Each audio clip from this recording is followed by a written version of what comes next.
সকাল সকাল মশলার ঝাড়টা দেখলেই মন ভরে যায়।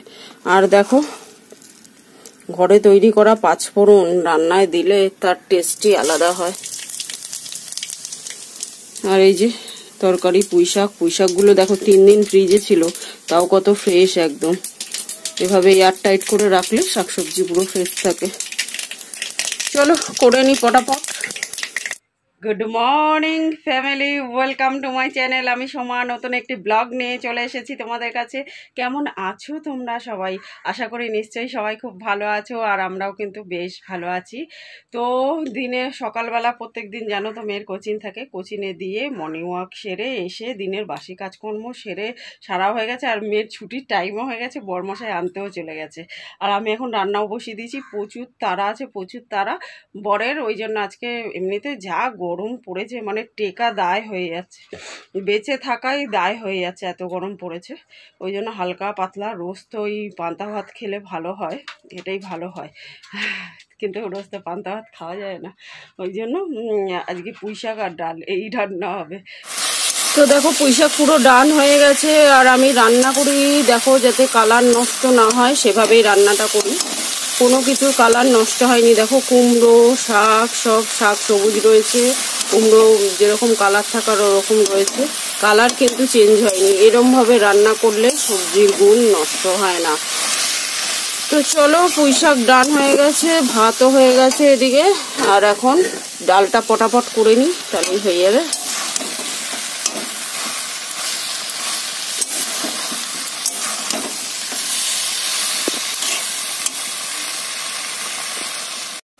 তো বন্ধুরা দেখো, এটা হচ্ছে অরহর ডাল, পেঁয়াজ দিয়ে করেছি, আম দিয়ে পেঁয়াজ দিয়ে অরহর ডাল জাস্ট ফাটাফাটি লাগে খেতে। একবার করে খেয়ে দেখো, যারা খাওনি মুখে লেগে থাকার মতো হয়। আজকে সিম্পল রান্না করেছি। দেখো এদিকে চা বসিয়ে দিয়েছি, এদিকে বাটার টোস্ট হচ্ছে, এই হবে আমাদের ব্রেকফাস্ট। আর এদিকে দেখো বরমশাই আসার সময়, মেয়েকে নিয়ে আসার সময় ভুট্টা কলা এসব নিয়ে এসছে। চলো ব্রেকফাস্টটা করে নিই। এক তো এত গরম, তার মধ্যে আজকে মেয়ের 3টে কোচিং। ভোরবেলা তো একটা দিয়ে এসেছিলাম, দিয়ে এসে রান্না টান্না করলাম, বরমশাই নিয়ে এসেছিল, কিন্তু বিকালের দুটো আমাকেই যেতে হবে। হ্যাঁ, বরমশাই অফিস থেকে এসে তারপরে ফ্রেশ হয়ে আবার আনতে যাবে মেয়েকে, কারণ অনেকটা রাতে ছুটি হবে, আমাকে আবার ডিনার টিনার বানাতে হবে। তো দেখো এখন বরমশাই খাওয়া দাওয়া করে বেরিয়ে গেছে, আর আমি সবার আগে বিছানাটা তুলে নিচ্ছি। আর বাবা কি যে চাপ হয়ে গেছে, মানে লাইফ টু ফাস্ট হয়ে গেছে এখন, ভীষণই ফাস্ট হয়ে গেছে। আর তার মধ্যে এই গরম, মানে গরম যেন একদম এবছর যাবে না ঠিক করে রেখেছে। আর এত বছরের মধ্যে এবছরই আমার মনে হয় সবথেকে বেশি গরম পড়েছে। শুধু গরম না, এবছর সব কিছুই বেশি হয়েছে। বর্ষাকালে বৃষ্টিটাও বেশি হয়েছিল, শীতকালেও শীতটা বেশি পড়েছিল, আর গরমকালেও ওরকম কাঁপিয়ে, মানে কাঁপিয়ে না সরি, গরমে আসলে সব ভুলভাল হয়ে যাচ্ছে। গরমটা একদম জাঁকিয়ে পড়েছে আর কি। প্রচণ্ড গরম, প্রচণ্ড গরম, মানে সে আর বলার মতো না, সিদ্ধ হয়ে যাচ্ছি। আর এই প্রত্যেকটা কাজ করছি না, প্রত্যেকটা কাজের ফাঁকে ফাঁকে যখনই সময় পাচ্ছি তখনই কিন্তু ভিডিওটাও রেডি করে নিচ্ছি, নাহলে তোমরা সময় মতো ভিডিও পাবে না। ওই জন্য এই সমস্ত কাজের ফাঁকে ফাঁকে কিন্তু ভিডিও রেডি করে চলেছি। শুধু এই কাজের ফাঁকে ফাঁকে না, মেয়েকে নিয়ে বিকালবেলা যখন যাব কোচিংয়ে, তখন ওখানে না প্রথম কোচিংটা 1 ঘন্টা হবে, তারপরে কোচিংটা অনেকক্ষণ হবে। তো এই 1 ঘন্টা আমার বাড়ি থেকে কোচিংয়ে যেতে আধ ঘন্টা, আবার আসতে আধ ঘন্টা।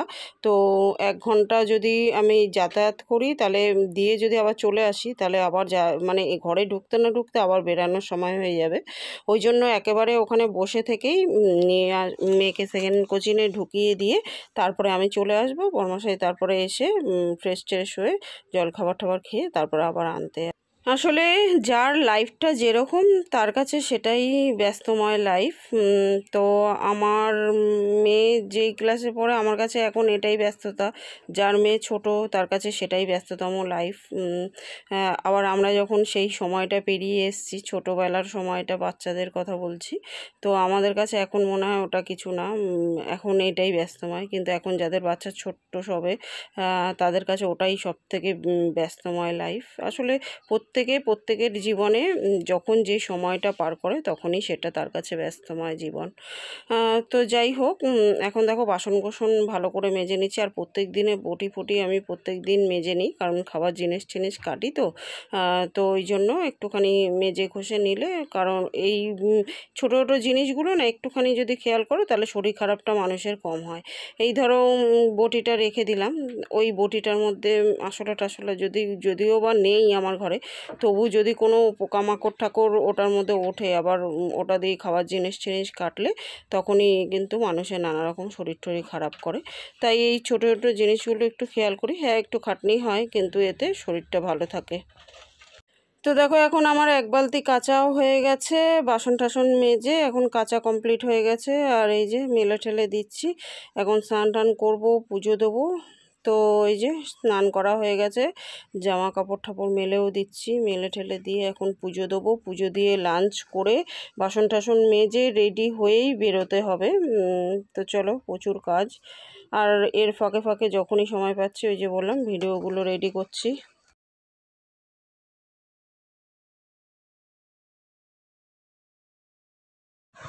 Good afternoon guys. তো দেখো এখন বাজে 5:15 মানে হচ্ছে 5টা বাজে পুরো। রেডি হয়ে গেছি, কারণ হচ্ছে মেয়ের, এই যে রেডি হয়ে গেছে, মেয়ের দুটো কোচিং আছে। সকালে একটা ছিল, এখন আবার দুটো কোচিং আছে। একটা কোচিং করিয়ে একবারে সেকেন্ড কোচিংয়ে ঢুকিয়ে দিয়ে তারপরে আমি আসবো, বসে থেকে করিয়ে। নাহলে বারবার যাতায়াত করলে না, অনেকটাই দূর তো, খুব কষ্ট হয়। অনেকটা দূরে বারবার যাতায়াত করলে খুব প্রবলেম হয়। তো চলো বেরানো যাক। প্রথম কোচিংটা বসে থেকে করিয়ে সেকেন্ড কোচিংয়ে মেয়েকে ঢুকিয়ে চলে এসে সন্ধে দিয়ে নিয়েছি। এখন অনেকটা টাইম হয়ে গেছে। এই যে আম ভিজিয়ে দিচ্ছি। তো বলেছি আম থেকে, নালে আমের মুখ থেকে যে কষগুলো বেরায় সেগুলো দিয়ে নানা রকম ঘা হতে পারে, ফোড়া হতে পারে। অনেকে ফোড়ার ভয়ে আম খাও না, কিন্তু এভাবে ভিজিয়ে রাখলে খাওয়ার আগে এই যে মুখ দিয়ে দেখো কষ বেরিয়ে আমটার গায়ে দাগ হয়ে গেছে। এভাবে ভিজিয়ে রেখে যদি খাওয়া যায় তাহলে আর ফোড়ার টেনশনও থাকবে না, আর আমের কষ থেকে মুখে যে ঘা হয় সেটাও হবে না। তো আমটাকে ভিজিয়ে রেখে তারপরে এখন দেখো রাতের ডিনারের জন্য ছোলার ডালটা বসিয়ে দিচ্ছি। কয়েকদিন আগের ব্লগে আমি দেখিয়েছিলাম যে একদিন দুদিন আগে আর কি, যে আমার শরীরটা খারাপ ছিল আর ছোলার ডালটা করতে পারিনি, ফ্রিজে ছিল ওটা। তো ওটাই ভাবলাম ওটাই করে নিই, অন্য কিছু কেন করব। কারণ ফ্রিজে বেশি দিন কোনো কিছুই রেখে খাওয়াটা ঠিক না, শরীর খারাপ হয়ে যায় তাতে। একদিন দুদিন ঠিক আছে, এর বেশি ঠিক না। তো ওই জন্য ওটাকেই ছোলার ডালটা ভালো করে আবার ধুয়ে নিলাম, ফেনা হয়ে গেছিলো। ভালো করে ধুয়ে পরিষ্কার জল দিয়ে বসিয়ে দিলাম, ওদিকে সিদ্ধ হচ্ছে। আর আমি এদিকে দেখো অ্যাকোয়াগার্ড থেকে জল টলগুলো ভরে নিচ্ছি। আর এখন এই যে চা করে নিচ্ছি। চাটা বসিয়ে দিয়ে আর কি আটাটাও মেখে নেবো, আটাটা সেট হয়ে যাবে ততক্ষণে। আর আজকে যেহেতু বিকালবেলায় মেয়েকে নিয়ে বেরিয়ে গেছিলাম, তাই ওই শুধুমাত্র বিকালবেলা মানে গাছেদের জল দিয়ে জল টল তুলে চলে গেছিলাম। আর সেরকম কোনো কাজ করা হয়নি, মানে সেরকম কাজ বলতে বিকালে যে কাজগুলো করি আর কি, লাঞ্চ করে যে বাসন টাসন গুছাই সেগুলোও গোছানো হয়নি। তো আটাটা মেখে চটজলদি তারপরে ততক্ষণ চাটা তো ফুটবে, এখন বেশ কিছুক্ষণ ফোটাবো চাটা, তবেই চায়ের টেস্ট হবে। আর ফুটতে ফুটতে আমি এদিকে লাঞ্চ করেছিলাম সেই বাসন টাসনগুলো গুছিয়ে নেব। তো চলো কাজগুলো করে নিই।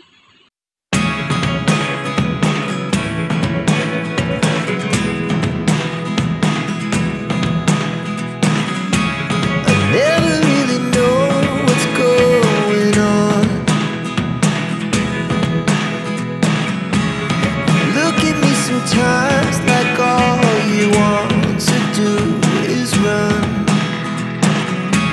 Hear me out,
ভাত বসিয়ে দিয়ে যেরকম অনেক কাজ করা যায়, চা বসিয়ে দিয়েও কিন্তু অনেক কাজ করা যায়। তো দেখো চাটা বসিয়ে দিয়ে আটাটা মেখে সেট হতে রেখে দিয়েছিলাম, সঙ্গে বাসন টাসনগুলোও গোছানো হয়ে গেল।